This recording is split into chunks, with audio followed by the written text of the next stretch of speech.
به این شکلی که مذاکرات مدیریت شد از نگاه تجربه بین‌المللی آوردن پیمانهای صلح فاجعه است. تاسې سوله ونه منله.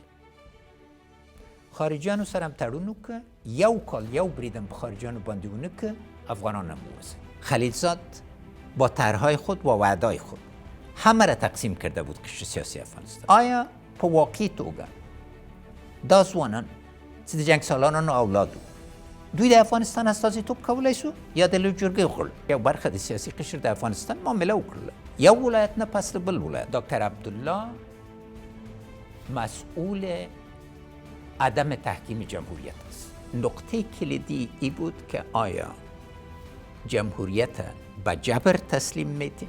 د طالبانو لوی جنجال نه نور باندې دوی وګوري، دوی ملی وحدت خرابوي، په دې رقم باندې روان دي. مشکل خلیلزاد امرای می بود که من افغان بودم و مسلمان بودم و ای از افغانیت خودم انکار کرده، از هویت خودم انکار کرده. مولای صاحب هیبت الله د ملا صاحب مادومر اقتدار نداری.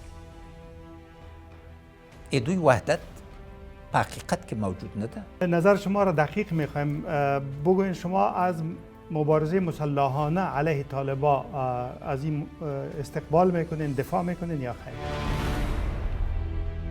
له ولسمشر اشرف غني سره ځانګړې مرکه چهارشنبه د اګست 10 د کابل د ماښام 6:30 بجې د ABN پر پاڼو او څپو